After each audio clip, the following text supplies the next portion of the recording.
Self introspection, ಆತ್ಮ ಸಂಶೋಧನೆಗಿಂತ ಪರಮ ಧರ್ಮ ಬೇರೆ ಇಲ್ಲ. ಅಂದರೆ living life it self is the best religion.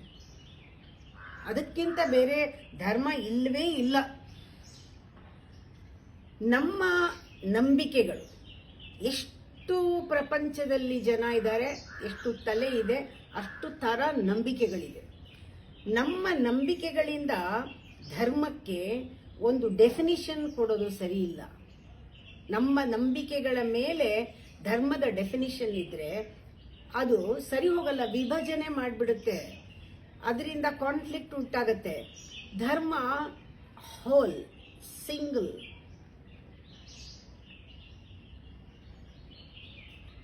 ಸತ್ಯ, ದೇವರು ಏನಾದರೂ ಇದ್ರೆ ಅದಕ್ಕೆ ನಾವು ಅದರ ಬಗ್ಗೆ ಏನು ತಿಳ್ಕೊಂಡಿದೀವಿ ಅನ್ನೋದು ಮುಖ್ಯ ಅಲ್ಲ. ನಾವೇನು ಅನ್ಕೊಂಡಿದೀವಿ ದೇವ್ರ ಬಗ್ಗೆ ಅನ್ನೋದು ದೇವ್ರಿಗೆ ಮುಖ್ಯ ಅಲ್ಲ. ನಾನು ನನ್ನ ಬಗ್ಗೆ ಏನು ತಿಳ್ಕೊಂಡಿದ್ದೀನಿ ಅನ್ನೋದು ದೇವ್ರಿಗೆ ಮುಖ್ಯ. ನಾವೆಲ್ಲರೂ ನಮ್ಮ ಬಗ್ಗೆ ನಾವು ಏನೇನು ತಿಳ್ಕೊಂಡಿದ್ದೀವಿ ಅನ್ನೋದು ದೇವ್ರಿಗೆ ಮುಖ್ಯ. ಯಾಕಂದ್ರೆ ದೇವ್ರಿಗೆ ಏನು ಯಾರು ತಿಳ್ಕೊಂಡ್ರು ತಿಳ್ಕೊಳ್ಳದೆ ಇದ್ರೂ ಅವನು ಎಲ್ಲವೂ ಅವನೇ ಆಗಿದ್ದರಿಂದ ಅವನ ಬಗ್ಗೆ ನಾವು ಏನು ತಿಳ್ಕೊಂಡಿದ್ದೀವಿ ಅನ್ನೋಕ್ಕಿಂತ ನಾವು ನಮ್ಮ ಬಗ್ಗೆ ತಿಳ್ಕೊಳ್ಳೋದು, ನಾವು ನಮ್ಮನ್ನು ಪ್ರೀತಿಸೋದು, ಎಲ್ಲರನ್ನೂ ಪ್ರೀತಿಸೋದು, ಆ ಪ್ರೀತಿಯಿಂದ ಎಲ್ಲರನ್ನೂ ಆಕರ್ಷಣೆ ಮಾಡ್ಕೊಳ್ಳೋದು. ಆ ಕೇಂದ್ರ, ಪ್ರೀತಿಯ ಕೇಂದ್ರ ಗುರು ಕೇಂದ್ರ ಆಗತ್ತೆ. ಗುರು ತನ್ನನ್ನು ಫಾಲೋ ಮಾಡಕ್ಕೆ ಹೇಳಲ್ಲ, ತನ್ನ ಪ್ರೀತಿಯಿಂದ ಆಕರ್ಷಣೆ ಮಾಡ್ತಾನೆ. ಆ ಪ್ರೀತಿಯೇ ಒಂದು ಆಕರ್ಷಣಾ ಕೇಂದ್ರ. ಇದನ್ನ ಪರಮಾತ್ಮ ಹೇಳು, ಇದು ಧರ್ಮ. ಪ್ರೀತಿ ಧರ್ಮ. ನಿನ್ನಲ್ಲಿರೋ ಪ್ರೀತಿನೇ ನಿಜವಾದ ಧರ್ಮ. ಅದಕ್ಕೆ ಡಿವೈನ್ ಮೆಸೇಜಸ್ ಎಲ್ಲ ಏನೇನಿದೆ ಅದೆಲ್ಲ ಯಾರ್ದು ಪರ್ಸನಲ್ ಅಲ್ಲ, ಇದು ಇಂಪರ್ಸನಲ್ ಮೆಸೇಜಸ್. ಯಾರು ಸಹಜವಾಗಿ ತನ್ನಲ್ಲಿ ತನ್ನನ್ನು ಕಂಡುಕೊಂಡಿರ್ತಾನೆ ಅವರೆಲ್ಲ ಒಂದೇ ತರ ಮಾತಾಡ್ತಾರೆ. ಆದರೆ ಗೈಡ್ ಮಾಡುವಾಗ ಶಿಷ್ಯಂದ್ರಿಗೆ ಇದು ನಮ್ಮ ಗುರು ಹೇಳಿದ್ದು ಅನ್ಸತ್ತೆ. ಎಲ್ಲ ಗುರುಗಳು ಹೇಳೋದು ಒಂದೇ ಸತ್ಯ, ಒಂದೇ ಧರ್ಮದ ಮೇಲೆ ನಿಂತಿದೆ, ಒಂದೇ ಸತ್ಯದ ಮೇಲೆ ಆ ಧರ್ಮ ಇದೆ. ಅದರಿಂದ ನಾವು ಚರ್ಚ್ಗಾದ್ರೂ ಹೋಗ್ಲಿ, ದೇವಸ್ಥಾನಕ್ಕಾದ್ರೂ ಹೋಗ್ಲಿ, ಮಾಸ್ಗಾಗೂ ಹೋಗ್ಲಿ, ಹೋಗದೇನೆ ಇರಲಿ, ಎಲ್ಲೂನು ಅದ್ಯಾವುದೂ ಮುಖ್ಯ ಆಗಲ್ಲ. 3 ಅನ್ವೇಷಣೆ ನಡೀತಾನೇ ಇದ್ರೆ, ಅಂದರೆ 3 ರೀತಿಯಲ್ಲಿ ನಮ್ಮ ಅನ್ವೇಷಣೆ.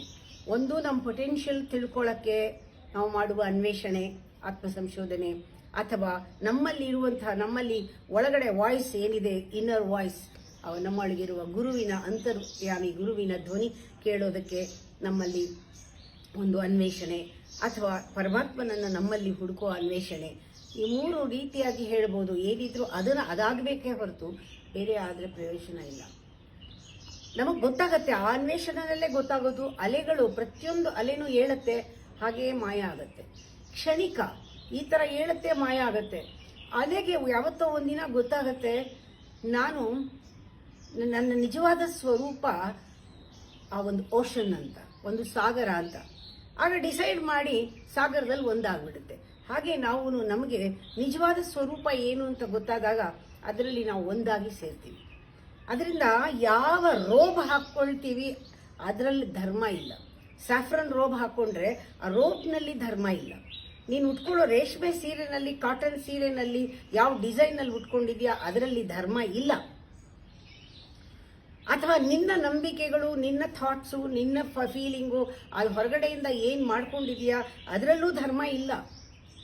ಅವೆಲ್ಲಕ್ಕೂ ಮೀರಿದ್ದೇನೋ ಒಂದು ಇದೆ, ಅದಕ್ಕೆಲ್ಲ ಮೀರಿದ್ದೇನೋ ಒಂದು ಇದೆ ಅಂತ ಗೊತ್ತಾಗಬೇಕು. ಅದಕ್ಕೆಲ್ಲ ಮೀರಿದ್ದು ಆವಾಗ ನಮಗೆ ಆ ಗುರು, ಈ ಗುರು, ಇವರು ಯಾವರಲ್ಲೂ ವ್ಯತ್ಯಾಸ ಬರಲ್ಲ. ಪತಂಜಲಿ ಯೋಗಸೂತ್ರ ಇರ್ಬೋದು, ಶಂಕರಾಚಾರ್ಯರ ಸೌಂದರ್ಯ ಲಹರಿ ಇರ್ಬೋದು, ಇನ್ನೊಂದು ಋಷಿಗಳ ಒಂದು ವಾಣಿ ಇರಬಹುದು, ಅದೇ ದೇವಿ ಭಾಗವತ ಇರಬಹುದು, ಅಥವಾ ಉಪನಿಷತ್ತುಗಳೇ ಇರಬಹುದು, ಅಥವಾ ಇನ್ಯಾರೋ ಹೇಳ್ಕೊಟ್ಟಿದ್ದು ಯೋಗಾಸನನೇ ಇರಬಹುದು. ನಾವು ಏನೇನು ನಮ್ಮ ಜೀವನದಲ್ಲಿ ಬೆಳಗ್ಗೆಯಿಂದ ಸಂಜೆವರೆಗೂ ಪ್ರಾಣಾಯಾಮನೇ ಇರಬಹುದು, ಅವೆಲ್ಲವೂ ಕೂಡ ಅದು ನಮಗೆ ಅನುಭವಕ್ಕೆ ಬಂದಾಗ ಅದು ನಮ್ಮ ಧರ್ಮ ಆಗ್ಬಿಡುತ್ತೆ. ನನಗೆ ಪ್ರಾಣಾಯಾಮ ಮಾಡೋದು ನನ್ನ ಧರ್ಮ, ಲಲಿತಾ ಸಹಸ್ರನಾಮ ಹೇಳೋದು ನನ್ನ ಧರ್ಮ ಅದು ನನ್ನ ಧರ್ಮ. ಅದು ಯಾವುದಕ್ಕೆ ಅಂದರೆ ನಾನು ಮಾಡ್ತಾ ಇದ್ದೀನಿ, ಇದೆಲ್ಲ ನಮ್ಮ ಧರ್ಮ ಆಗಿಬಿಡುತ್ತೆ. ನಾವು ಮಾಡ್ತಾ ಇರೋದು ನಮ್ಮ ಧರ್ಮ ಆಗುತ್ತೆ. ಯಾಕೆ ಅಂದರೆ ಈ ಸ್ಪೈನಲ್ ಕಾರ್ಡ್ ಏನಿದೆ ಅದೇ ನಿಜವಾದ ರೈಟ್ ರಾಯಲ್ ರೋಡ್ ಅಂತಾರೆ. ಅದೇ ನಿಜವಾದ ಹೈವೇ ಟು ದಿ ಎಟರ್ನಿಟಿ. ಅದೊಂದೇ ಮಾರ್ಗ ಇರೋದು. ಆ ಒಂದು ಇನ್ಫಿನಿಟಿ ತಲುಪೋದಕ್ಕೆ ನಮ್ಮ ಸ್ಪೈನಲ್ ಕಾರ್ಡ್ ಒಂದೇ ದಾರಿ. ನಮ್ಮ ದೇಹನೇ ದೇವಸ್ಥಾನ. ಒಳಗಡೆ ಇರೋ ಆ ಒಂದು ದಾರಿ ಏನಿದೆ ಅದು ಪರಮಾತ್ಮನ ಕಡೆಗೆ ಹೋಗೋ ದಾರಿ. 28 ದಾರಿಗಳಿಲ್ವೇ ಇಲ್ಲ. ಒಂದೇ ದಾರಿ ಇರೋದು, ನಮ್ಮ ಒಳಗೆ ಇರೋದು, ಅದೊಂದೇ ಧರ್ಮ ಇರೋದು, ಅದೊಂದೇ ಸತ್ಯ ಇರೋದು. ಹಾಗಿದ್ದಾಗ ನಾವು ಅದಕ್ಕೆ ಟ್ಯೂನ್ ಮಾಡ್ಕೋಬೇಕಷ್ಟೇನೆ. ನಮಗೆ ಅಂದರೆ ನಮ್ಮ ಬಾಹ್ಯ ಪ್ರಪಂಚದಲ್ಲಿ ಏನು ಮಾಡ್ತಿದ್ದೀವೋ ಅದಕ್ಕೆ ಪರಮಾತ್ಮನನ್ನು ಟ್ಯೂನ್ ಮಾಡ್ಕೊಳ್ಳೋದಲ್ಲ. ನಮ್ಮ ದಾರಿಗೆ ಪರಮಾತ್ಮನ ಎಳೆಯೋಕ್ಕಾಗಲ್ಲ.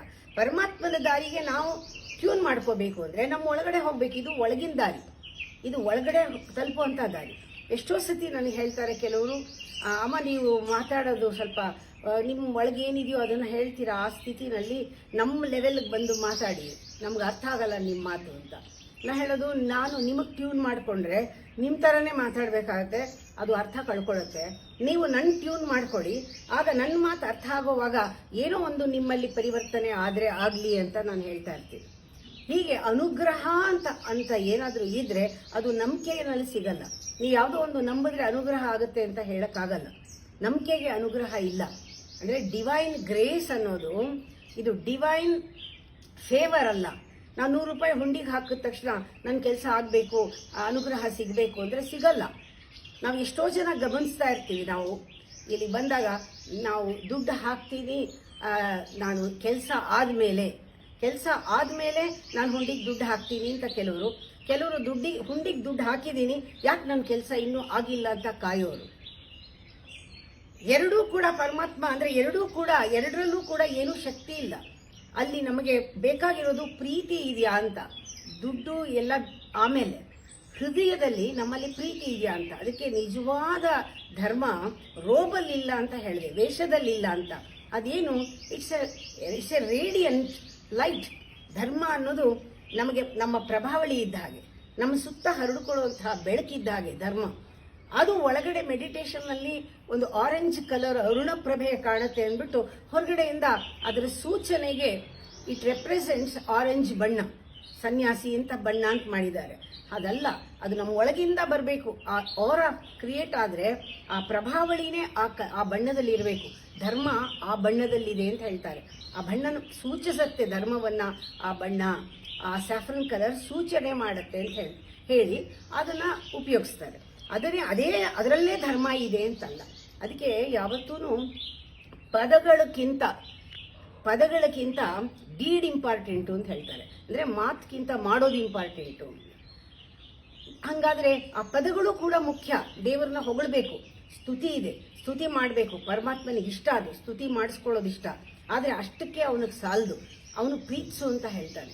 ಸ್ತುತಿ ಮಾಡಿದ್ರೆ ಪದಗಳಿಂದ ಪ್ರಯೋಜನ ಇಲ್ಲ, ಸಾಕಾಗಲ್ಲ. ಪ್ರಯೋಜನ ಇಲ್ಲ ಅನ್ನೋಕ್ಕಿಂತ ಸಾಕಾಗಲ್ಲ ನನಗೆ, ನೀನು ನನ್ನ ಪ್ರೀತಿ ಕೊಡು ಅಂತ ಹೇಳ್ತಾನೆ. ಆ ಪ್ರೀತಿ ಕೊಡೋದು ಹೇಗೆ? ಸೆಲ್ಫ್ ರಿಯಲೈಸೇಷನ್ ಇಲ್ಲದೆ ನಾವು ನಮ್ಮಲ್ಲಿರುವ ಆ ಪ್ಯೂರ್ ಎಮೋಷನ್ನ ಕಂಡುಕೊಳ್ಳೋಕ್ಕೆ ಸಾಧ್ಯ ಇಲ್ಲ. ನಮ್ಮನ್ನು ನಾವು ಪ್ರೀತಿಸೋದೇ ಸೆಲ್ಫ್ ರಿಯಲೈಸೇಷನ್. ಆ ಇಂಟ್ರೋಸ್ಪೆಕ್ಷನ್ನಲ್ಲಿ ನಮ್ಮ ಪ್ಯೂರ್ ಎಮೋಷನ್ನ ತಿಳ್ಕೊಂಡು ಪ್ರೀತಿ ಮಾಡೋದು. ಅದಕ್ಕೆ ಅವನೇನು ಡಿಮಾಂಡ್ ಮಾಡ್ತಾನೆ? ಪ್ರೀತಿ ಕೊಡು ನನಗೆ, ಭಕ್ತಿ ಕೊಡು ಅಂತಾನೆ. ಭಕ್ತಿ ಪ್ರೀತಿ ಎಲ್ಲ ಒಂದೇ.